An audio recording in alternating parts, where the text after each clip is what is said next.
Salut à toutes et à tous, j'espère que vous allez bien. Bienvenue pour cette nouvelle vidéo de la série des hommes et des golfs, épisode 2. Ici je suis en Dordogne, au golf du Château des Vigiers, que je vais vous faire découvrir dans un instant. Pour tous ceux qui veulent participer aux compétitions de l'Heritage World Cup qualificatif pour les Maurice, je le rappelle, n'hésitez pas à aller faire un tour sur heritageworldcup.com. Vous pourrez retrouver toutes les infos de toutes les compétitions proches de chez vous afin de peut-être vous qualifier pour ceux du sud-ouest, ici au Château des Vigiers.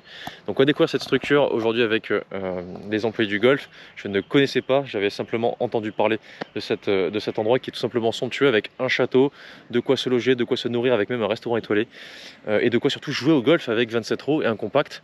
Let's go!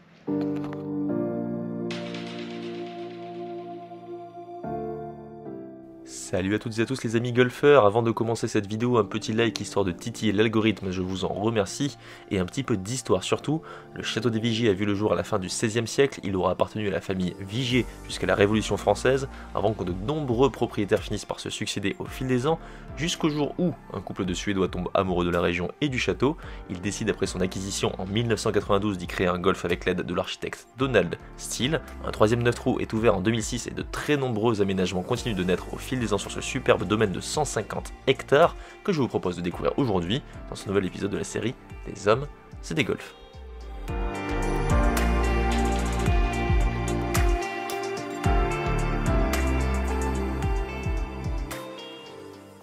Allez, c'est parti pour une journée très certainement nuageuse mais sympathique. Ah ouais, c'est la classe. J'ai entendu parler de ce golf depuis très longtemps, pour moi qui viens du sud-ouest. Et enfin, j'arrive et je découvre avec stupeur que tout est plus grand que ce que j'imaginais. Ah ouais, c'est dingue.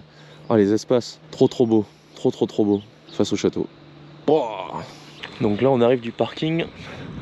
Tac, on devine que derrière tout ça, il y a le golf.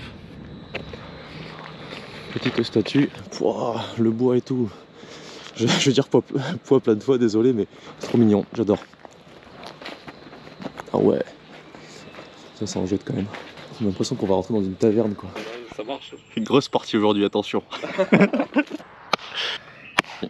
Nickel. Donc on est avec Martin aujourd'hui au golf des Vigiers. On va la refaire pour la troisième fois. Je suis désolé de t'infliger ça.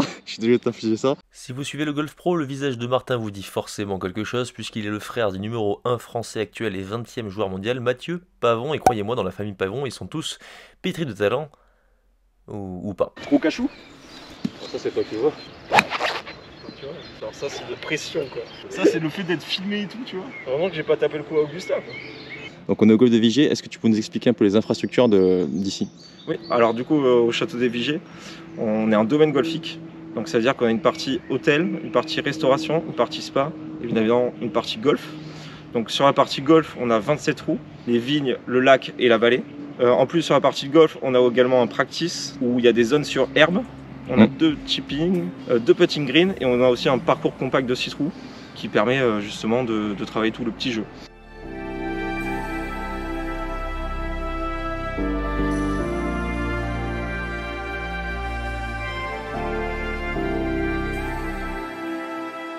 Donc les trois parcours, il y a deux parcours de championnat et un qui est un peu plus pour les débutants. Les vignes, c'est plus pour les débutants, c'est ça? C'est ça, le parcours vigne est un peu plus simple, ce qui permet aux joueurs débutants qui viennent juste de passer la carte verte de pouvoir jouer sur le grand parcours et enfin entamer leur golf. Tu m'as sorti un mot tout à l'heure qui était intéressant, le mot pour décrire un peu l'endroit. Quand je suis arrivé, j'ai trouvé ça très paisible. Et toi, tu m'as dit que c'était un cadre féerique et que du coup, on avait ce fameux waouh quand on arrivait en fait. C'est direct, on voit le pigeonnier, le château, le lac. On a vraiment ce mot waouh. Est-ce que tu pourrais nous dire les trous les plus marquants ici? Alors les trous plus marquants, il y a le 9 du lac, donc, qui est vraiment un dot leg gauche, avec un deuxième coup qui est incroyable, où on a la petite maison sur la gauche, le lac, on est un peu en hauteur, on voit le château derrière, c'est vraiment un coup fantastique. Moi ça m'arrive des fois de mettre 5-6 balles le soir tellement que j'aime ce coup. Ouais. Et ensuite après sur la vallée, on a le 2 de la vallée, qui est un long par 5, où on descend vraiment dans le creux de la vallée. Donc on voit 3 ou 4 trous aux alentours. Aux alentours, donc c'est plutôt chouette et il y a une superbe vue et c'est vraiment le cadre, on est perdu au fond de la forêt. Vous l'aurez compris, au château des Vigiers, les infrastructures permettent de passer un week-end en amoureux, en famille ou entre amis. Vous pourrez être logé au château et manger au restaurant étoilé ou bien préférer le relais construit dans le style des anciennes tabatières périgrandines et dont les chambres spacieuses et agréables avec vue sur le golfe sont situées juste à côté des putting greens, de quoi vous amuser jusqu'aux dernières lueurs du jour. Le golf comprend 3 9 trous très différents, les vignes qui fait honneur au Périgord pourpre présentent des fairways larges et accueillants qui serpentent entre les pruniers et dont le trou numéro 9 représente l'un des trous les plus marquants du fait de son green jouxtant un magnifique pigeonnier. La vallée et son charmant ruisseau qui serpente proposent quelques trous coupés du reste du parcours, en contrebas d'un bois de chêne où se trouvent de nombreux greens, et enfin le parcours du lac, le 9 trous le plus boisé des 3 et dont le dernier trou et le dernier coup offrent un challenge à tous les golfeurs qui viendront s'y confronter, et c'est justement sur ce trou que je challenge Martin, qui tentera de faire honneur à son illustre frère avec une règle néanmoins qui ne devrait pas nous faciliter la tâche. Tu vas pouvoir ranger ton driver parce qu'en fait je te propose un défi. exactement, on va faire le trou numéro 9, tu vas nous le présenter et en même temps on va prendre les 2 petits clubs qui sont là, tu vois. J'ai 2 petits clubs, tu vas en choisir un des 2. Celui-là je pense que c'est pour un gamin d'à peu près 5 ans je dirais. Et ensuite t'as l'autre juste à côté, plutôt pour un gamin de 7 ans. Ok, moi j'aime bien le challenge, je prends le rouge. Oh là là, il est sympathique avec moi, cela dit je le connais pas celui-là, donc on va le découvrir. Alors pour le jouer, il faut voir le pin là-bas, je sais pas si on le voit bien sur la caméra. Le pain, il y a un pain là. Ah, mais le sapin. Ah le sapin, c'est pas la même chose. Le sapin qui est en face. Ok, on le voit. Il faut prendre à peu près cette ligne. Ok, Il faut faire un léger petit draw parce qu'après ça descend. ok, En ici. droite des gauche. Et après on aura un deuxième coup qui est sympa, vous allez voir, vue sur le château, petit lac. Vraiment un coup parfait à faire. Donc si on n'a pas la distance par contre pour atteindre le creux, on peut jouer un petit peu avant et le jouer en par 5 pour les joueurs qui manquent de distance. Tout à fait. La plupart de nos membres jouent comme ça d'ailleurs. Vise vers le sapin, deuxième coup bord du green pour après aller En 3 dessus. en 3 dessus. Et nous l'idée par contre c'est d'essayer d'aller chercher le corner quoi. Le corner, oui. Coupé. Ok. C'est le trou le plus compliqué du parcours. Ah. Donc la plupart de nos membres jouent en par 5.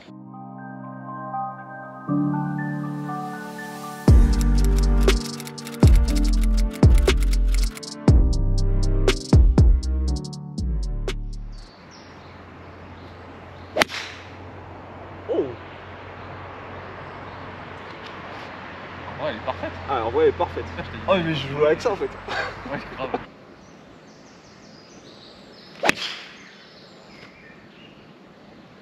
Pas de face, mais je crois qu'elle est bien aussi. Ouais, parfait sur le plateau. Ah oui, parfait sur le plateau. Okay. Donc là tu as un coup qui est sympathique, malheureusement t'as pas atteint le plateau là-bas. Donc Du coup, tu vas faire quoi? Ah, mais on va le tenter. Hein. Tu vas le tenter quand même? Mais attends, le green il est là-bas. Comment tu veux tenter ça?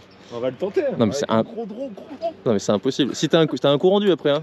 Je t'avais pas dit. Ah, Bah ouais t'es 18. ah, on va la mettre au niveau du robot. Ok, c'est ça.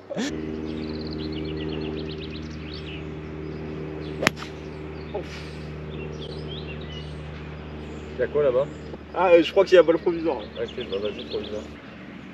Ah, c'est la même. Celle-là je crois qu'on l'a vu. Ouais, c'est la. Donc j'ai 185, un truc comme ça dans ces eaux là. Attention, il y a de l'eau devant quand même. Merci, j'avais pas vu. Donc normalement elle devrait partir au ras des arbres là-bas, venir avec un petit fade et se poser au drapeau.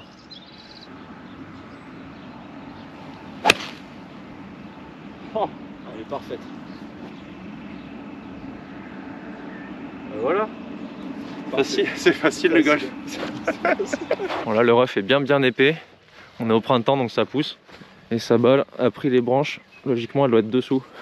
J'espérais qu'elle est passée mais en fait elle a peut-être pris les branches trop fort et est restée là. Déjà t'es sûr que c'est la deuxième là-bas? Bon malheureusement balle perdue. Il va jouer sa seconde balle et on va dire que c'était un mulligan. Correndu plus mulligan. Et là par contre après je peux plus rien faire pour toi. J'ouvre ma face. Ah écoute, c'est pas si mal, elle va se placer à droite. Arrête-toi, arrête-toi. Ok, t'auras l'accès pour le green je pense. Allez, approche roulée. Oh. Attends, là je vois un gros plan sur ta tête. J'ai dit un mulligan, hein, pas deux. Non, mais c'est juste pour moi, pour le perso. Putain, comment je peux faire ça?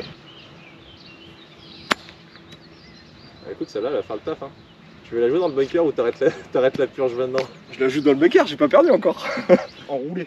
Elle va monter comme ça. Ah, le pire, c'est que c'est ça. Hein. Un peu trop de jus. Ah, pas si mal, tu vas finir par y arriver. Tu me disais, il y a un restaurant gastronomique juste derrière le green. Ouais, c'est ça, juste derrière. On mange au restaurant gastronomique qui est juste là. Donc on a vu vraiment sur le golfe, sur le petit lac. Si vous venez au château un jour, vous demanderez un peu l'histoire du pigeonnier. C'est vraiment une petite histoire un peu sympa. Donc allez, un petit peu de pour birdie.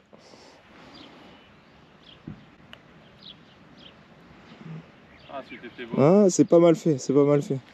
T'es donné ou pas? Non, non, on joue jusqu'au bout là. C'est-à-dire que je joue pas, c'est pas à moi de jouer alors. Comme tu veux. Est-ce que tu veux la beauté du sport ou pas? Arrêtez, ouais d'accord. La beauté du sport c'est pas ce que t'as fait avant mon gars. Bon, donc si je la mets après faut que je la rentre quoi. Faut que je la rate pour faire égalité. Oui, bah, tu la rentres pour gagner. Oui. C'est fort ça. Ah, t'as un bois dans les mains aussi hein. L'aviron. Bon on arrête vraiment la purge maintenant? On arrête, allez. Merci. Bien joué.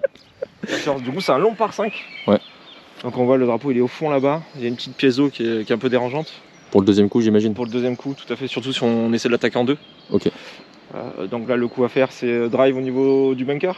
Parce qu'il y a une zone à pénaliser sur la côté gauche. Ok. Donc c'est au niveau de l'obstacle d'eau ou piquer des 135, je sais pas si on le voit sur la caméra. Ouais. Mais à gauche des bunkers directement. Et ensuite second coup, en fonction de la puissance qu'on a, on place évidemment où on attaque.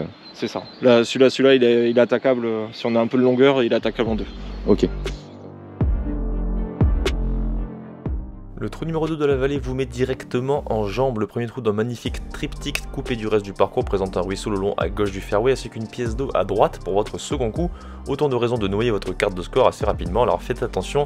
Comme l'a dit Martin, s'appuyer à droite à la mise en jeu devrait vous éviter bien des encombres au second coup. En revanche, un choix s'impose, tentez de jouer par-dessus l'obstacle pour se rapprocher du green avant l'obstacle ou à hauteur de l'eau à gauche. Un lay-up compliqué donc avant d'atteindre un green défendu par deux bunkers mais heureusement plutôt simple à putter.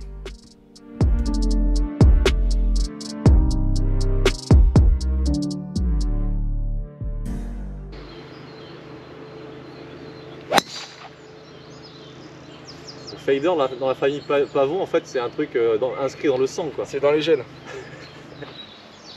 Ah, ça c'est parfait. Ça c'est parfait du coup. Donc quand on est joueur professionnel, on peut jouer comme ça aussi.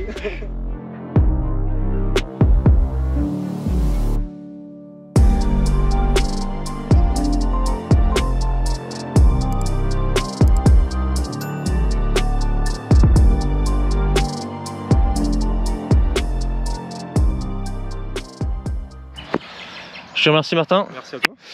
Est-ce que tu pourrais nous dire un petit mot de la fin pour inciter les gens à venir au château des Vigiers? On est qu'à 1 heure de Bordeaux et je trouve que c'est un lieu qui est pas assez mis en valeur parce que c'est vraiment un super cadre. Il y a 150 hectares de nature, il y a toute la gastronomie périgourdine, il y a 27 routes de golf qui sont magnifiques, qui sont variées. Donc je pense qu'il faut vraiment venir découvrir le château des Vigiers même sur une journée.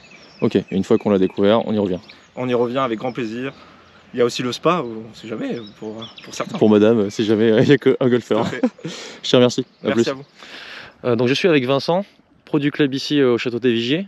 J'ai un petit challenge à faire cet après-midi. Mon but c'est de battre le record du parcours avec un nombre de mulligans illimité. Va falloir que je les choisisse bien quand même. Est-ce que tu peux me dire un petit peu quels sont les records du parcours, s'il te plaît? Alors, nous avons 2 records du parcours au château des Vigiers. Qui sont à 66, 2 recordman, je voulais dire. Il s'agit de Per Ulrik Johansson, qui est un joueur maintenant qui commente pour la télé suédoise, mais qui a été quand même 2 fois en Ryder Cup à la suite, qualifié. Et John Bickerton, qui a gagné 4 fois sur l'European Tour, dont notamment l'Open de France, je ne me souviens plus quelle année, mais 2 bons joueurs. Nous avions une tradition dans le passé d'avoir des touring pro ici, et comme le fondateur était suédois, rien de plus logique que d'avoir ce jeune suédois. On l'a eu dès le début, avant qu'il gagne l'Open de Belgique, avant qu'il fasse 4e au Masters. Ça fait une belle carrière pour un joueur moins médiatisé que Parnevik, par exemple. En fait, de façon générale, le danger au château des Vigiers, quel que soit le parcours que tu vas jouer, il est plutôt à gauche. Ok. D'accord. Donc c'est un parcours pour ceux qui lâchent à droite. Globalement, il n'y a pas trop de danger à droite. Ensuite, la petite astuce, c'est ne jamais dépasser le drapeau. Parce que tous les greens sont un petit peu en montée. Et si on dépasse le drapeau, on a parfois des coups qui sont vraiment très difficiles. Autrement, tous les trous finalement sont des trous à birdie, il n'y a pas de trous vraiment très difficiles. Le petit truc un peu compliqué, c'est qu'il y a des petites pentes sur les potes qu'on ne voit pas toujours.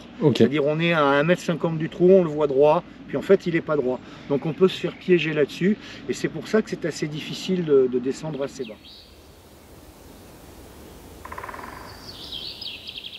Bon. Au moins maintenant je sais ce qu'il faut faire, ne pas rater à gauche, ne pas finir long des greens. Je garde ça bien en tête pour le Mulligan Challenge numéro 2. Et ça, ce sera pour la prochaine fois. toujours aussi paisible ici au golf des Vigiers. J'espère que ça vous a plu. Si tel est le cas, petit like, petit commentaire, tout le tintouin habituel. Ça aide bien pour le travail fourni et pour le référencement de cette vidéo. Vous aurez compris, ici en famille, en amoureux, à l'hôtel, vous aurez largement de quoi faire pour bien dormir, bien manger et en plus jouer au golf. Donc n'hésitez pas à passer ici en Dordogne, c'est très sympathique. La région est juste somptueuse en plus. N'hésitez pas, comme d'hab aussi, heritageworldcup.com pour tous ceux qui veulent participer et tenter de se qualifier ici pour les joueurs du Sud-Ouest ou sinon à l'île Maurice si tout se passe très bien pour 2025. C'est pas terminé, dans 2 semaines il y a la vidéo du Mulligan Challenge et je viens de jouer le parcours, je viens de battre le record du parcours. Oui, mais avec combien de Mulligan? À vous de me le dire, petit formulaire.